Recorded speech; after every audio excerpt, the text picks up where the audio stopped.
Hello. आज हम पढ़ेंगे अरावली प्रदेश के बारे में। इससे पहले अगर आप कला और संस्कृति पढ़ना चाहते हैं, उसकी पूरी एकदम डिटेल्स है, तो आप कमेंट कर देना। कल से कला और अगर आपका कमेंट आया तो मैं कल से कला और संस्कृति की वीडियो डाल दूँगी। अगर एक ने भी कमेंट किया कला और संस्कृति पढ़ने के लिए तो मैं ज़रूर वीडियो डालूँगी रोज़। अब हम पढ़ेंगे अरावली प्रदेश के बारे में। पर्वतों की उत्पत्ति कैसे हुई अरावली प्रदेश के अंदर, अरावली प्रदेश कितनी दूर तक फैली हुई है, इसके सभी के बारे में जानकारी लेते हैं।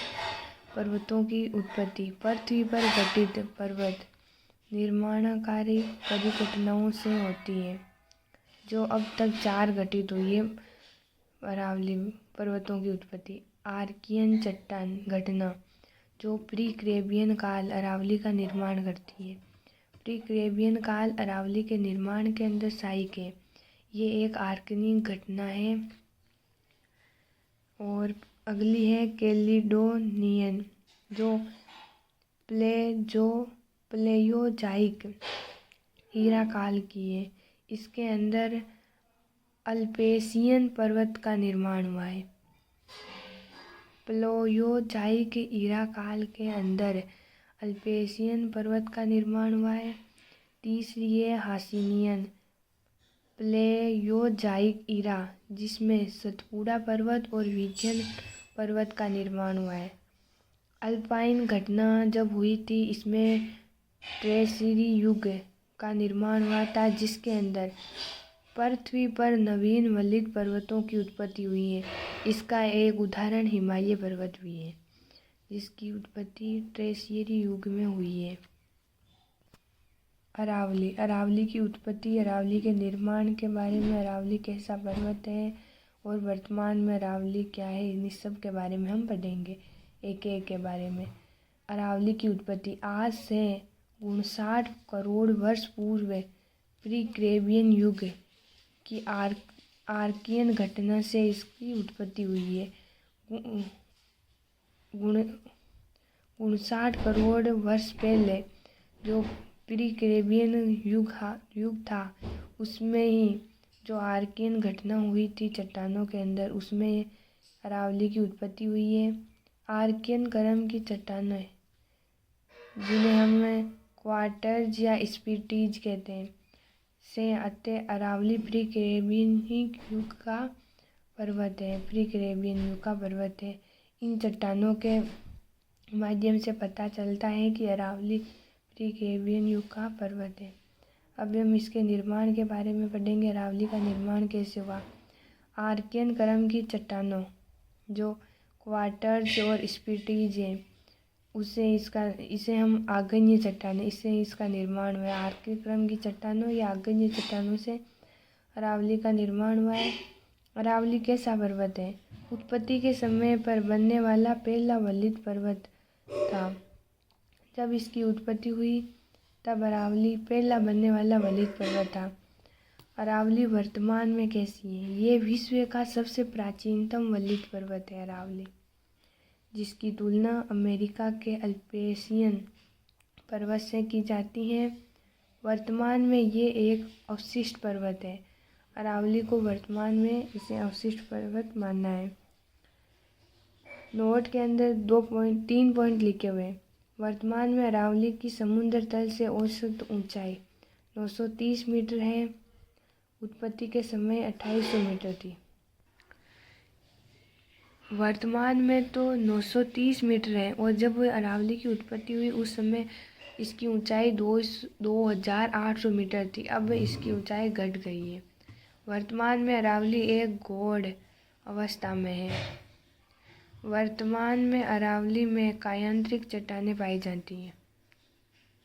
अरावली का उद्भव हुआ है कि ये तो है राजस्थान, ये जहाँ से ये है गुजरात है, ये अरब सागर है, यहाँ पे दक्षिण में, यहाँ से अरावली, यहाँ से रायसीना हिल्स दिल्ली से अरावली की चोटी शुरू होती है।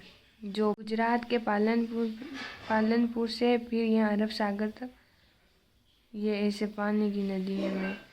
ये रायसीना हिल्स दिल्ली, फिर डोली पर्वत हरियाणा के अंदर है, फिर आटावाटा राजस्थान में, अरावली को आटावाटा कहते हैं, और ये अरावली गुजरात में है।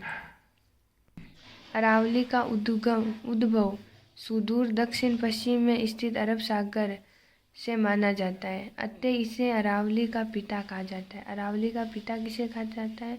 सुदूर दक्षिण पश्चिम में स्थित अरब सागर को अरावली का पिता कहा जाता है। अरावली की जड़ें अरब सागर के लक्षद्वीप समूह के मिनिकॉय द्वीप से मानी जाती है। अरावली की जड़ें लक्षद्वीप के, ये देखिए ये लक्षद्वीप इसका ये जो मिनिकॉय द्वीप है यहाँ से इसकी जड़ें मानी जाती है। यहाँ पे ये पालनपुर से ये अरब सागर तक।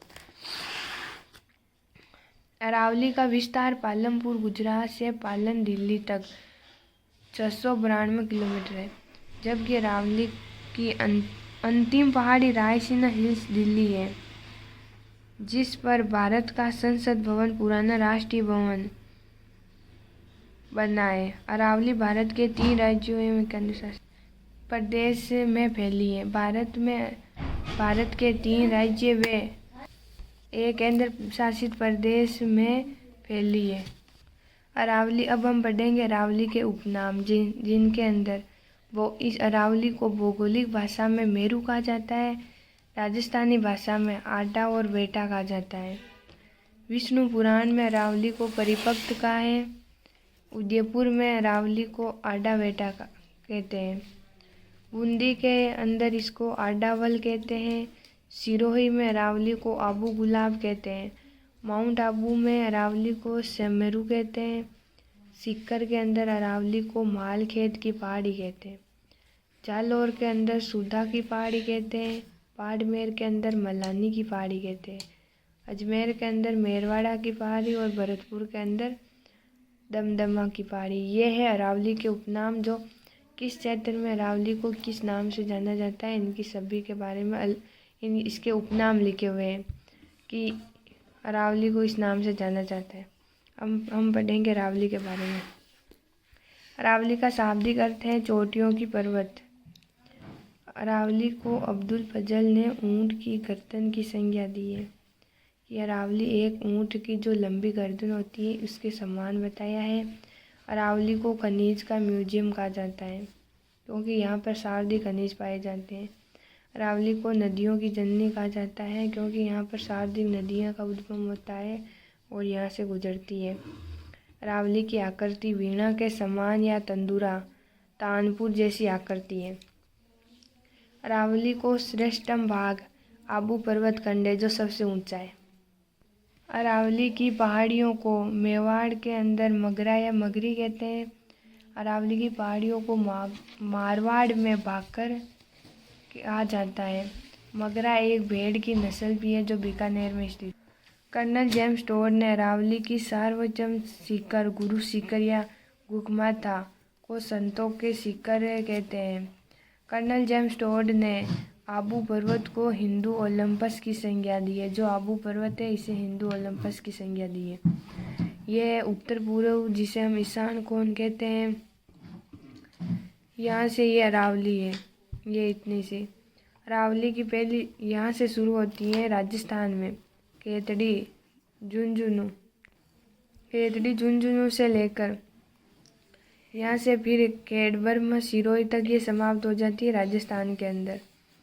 ये पूरी राजस्थान है, जिसमें 40% भूभाग में फैली हुई है, 60% जनसंख्या है और 24 जिले इसमें शामिल है। राजस्थान में अरावली दक्षिण पश्चिम नैर्ऋत्य कोण में खेड़ब्रह्म सिरोही से उत्तर पूर्व में यह ईशान कोण में खेतड़ी झुंझुनू तक फैली हुई है, जिसकी लंबाई 550 किलोमीटर है। जो कुल अरावली का गुण 80.48% है, लगभग 80% है। भाग राजस्थान में अरावली का 80% भाग तो सिर्फ राजस्थान के अंदर है। गुजरात, हरियाणा और दिल्ली के अंदर भी इसका थोड़ा थोड़ा भाग स्थित है। अरावली एक लाभ व एक हानि का काम करती है। इसका लाभ क्या है, इस पहले लाभ और फिर बाद हानि के बारे में पढ़ेंगे। लाभ यानी मरुस्थल को पूर्व में बढ़ने से रोकती हैं, क्योंकि मरुस्थल राजस्थान में सबसे ज़्यादा है।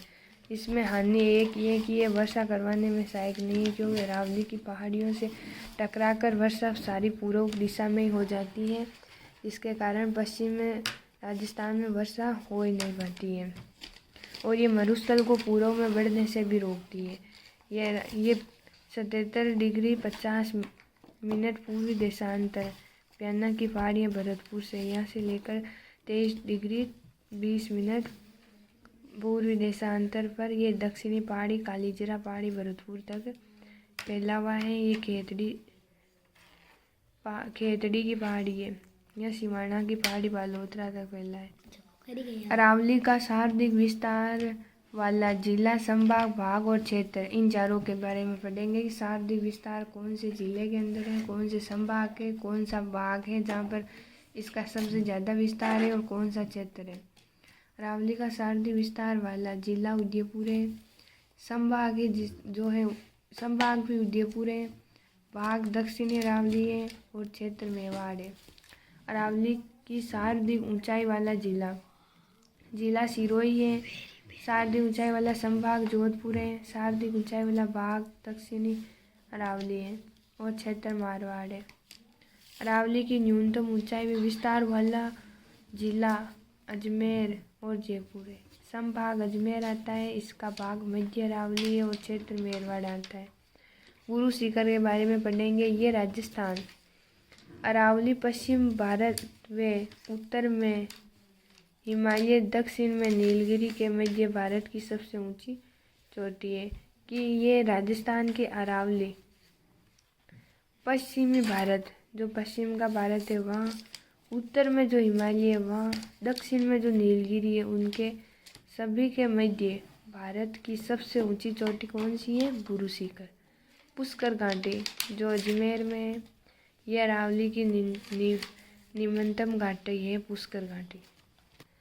अब हम कल पढ़ेंगे मध्य अरावली, उत्तरी अरावली और दक्षिण अरावली, इन तीनों के बारे में जानकारी लेंगे कि दक्षिणी अरावली के अंदर कौन कौन सी चोटियाँ आती हैं, उत्तरी अरावली के अंदर कौन सी चोटियाँ आती है और मध्य अरावली के अंदर कौन सी चोटियाँ आती हैं। इन सभी के बारे में हम कल जानकारी लेंगे और वीडियो को पूरा देखना।